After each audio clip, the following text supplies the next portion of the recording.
সুপ্রিয় শিক্ষার্থীরা, আজকে আমরা আলোচনা করব এবিটিএ টেস্ট পেপার পেজ 253 নিয়ে। ঠিক আগের পেজটার মতোই আমরা এটাতেও এমসিকিউ, এসএকিউ, বঙ্গানুবাদ এবং ব্যাকরণ নিয়ে আলোচনা করব। তো দেখো, প্রথম প্রশ্ন, তা নইলে ফট করে একটা লিখলো আর ছাপা হলো, কথাটা বলেছিলেন। উত্তর হবে বাবা, অর্থাৎ ঘয়ের উত্তরটা ঠিক। পরের প্রশ্ন, অমৃতের মতো ছেলে পেলে ইসাবের বাবা কতজনকে পালন করতে রাজি বলে জানিয়েছেন? উত্তর হবে ঘ 21 জনকে, অর্থাৎ ঘয়ের উত্তরটা ঠিক। পরের প্রশ্ন, বাস ড্রাইভারের নাম ছিল, অপশন আছে ভূতনাথ, কালিদাস, কাশিরাম, কাশীনাথ। উত্তর হবে ঘ কাশীনাথ। পরের প্রশ্ন, সে জানতো না, সে কি জানতো না? উত্তর হবে গ কবি আর কখনো ফিরে আসবেন না, অর্থাৎ গয়ের উত্তরটা ঠিক। পরের প্রশ্ন, স্ত্রস্ত জটা যে বর্ণ, অপশন আছে লাল, নীলাভ, পীতাভ না পিঙ্গল। উত্তর হবে ঘ পিঙ্গল। পরের প্রশ্ন, পোতলি শব্দের অর্থ হলো, উত্তর হবে গ পুত্তলি।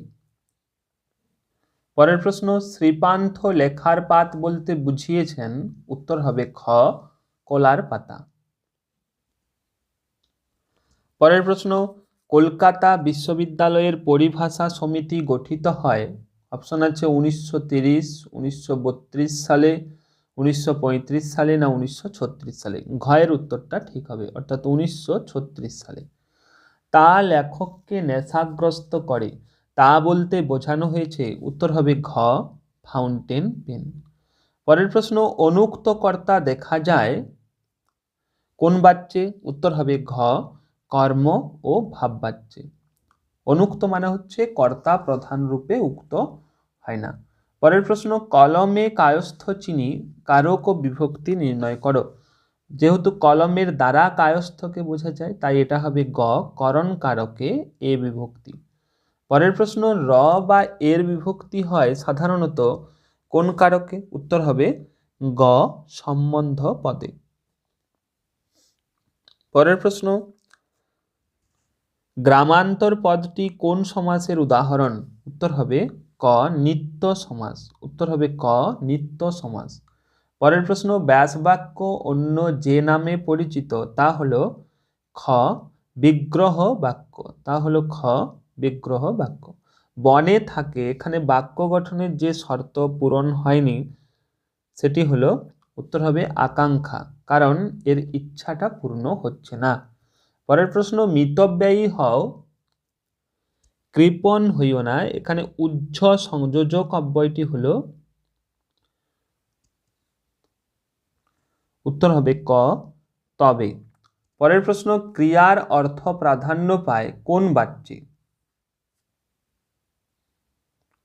উত্তর হবে ভাব বাচ্যে। এরপর এই পেজের এসএকিউ প্রশ্নের উত্তরগুলো তোমরা দেখে নাও। কোন কথাটা তপন প্রথমটা ঠাট্টা ভেবেছিল? উত্তর হবে তপনের লেখা দেখে ছোট মেসো লেখাটি কারেকশন করে দেওয়ার পরে ছাপতে দেওয়া যেতে পারে বলেছিলেন। বালক তপন ছোট মেসোর এই কথাটি ঠাট্টা ভেবেছিল।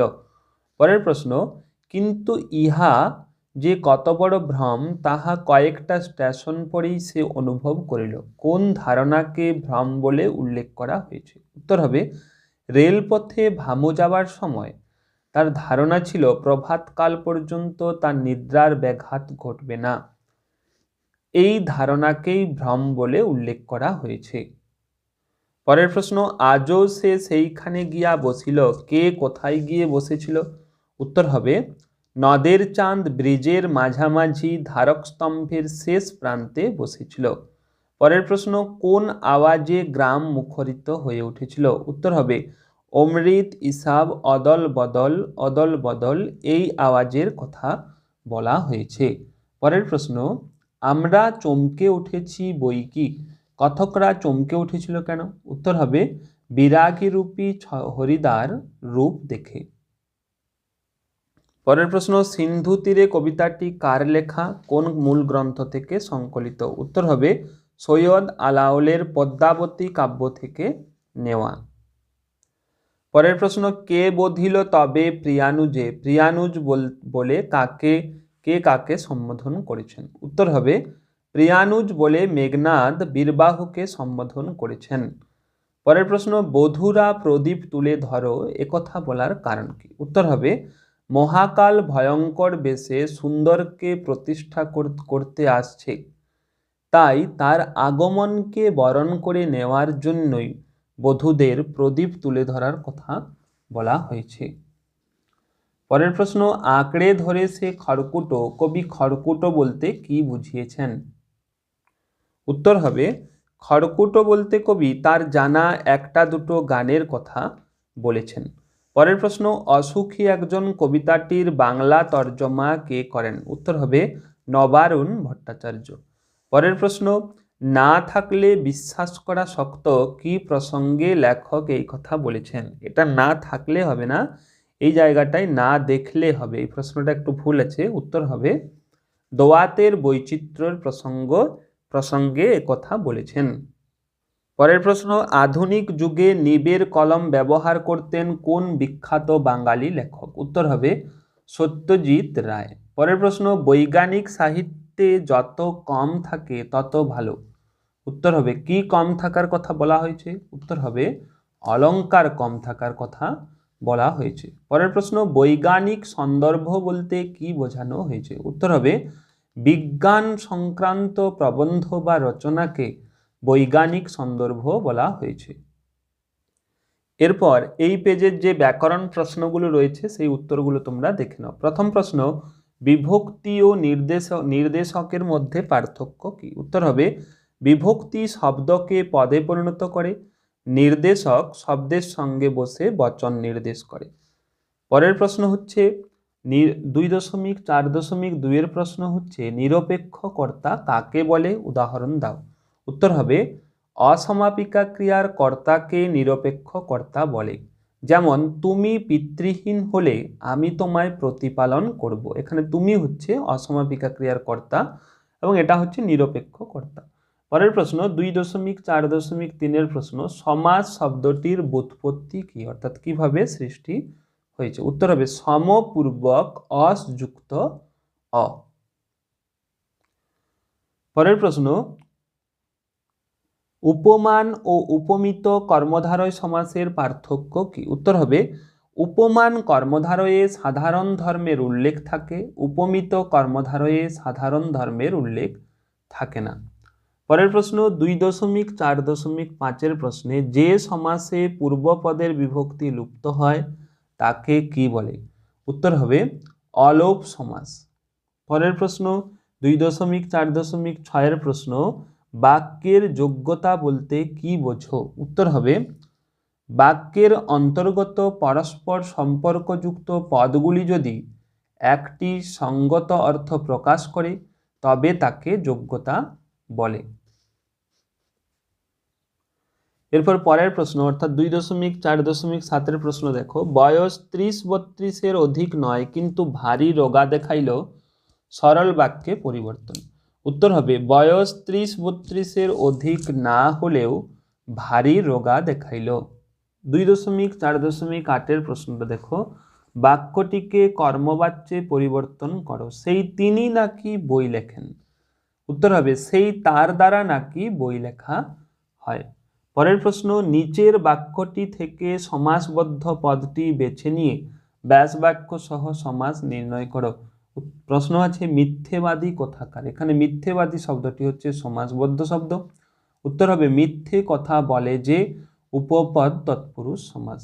2.4.10 এর প্রশ্নটা দেখো, করণে বিপসার উদাহরণ দাও। উত্তর হবে পুষ্পে পুষ্পে ভরে গেছে গাছটা।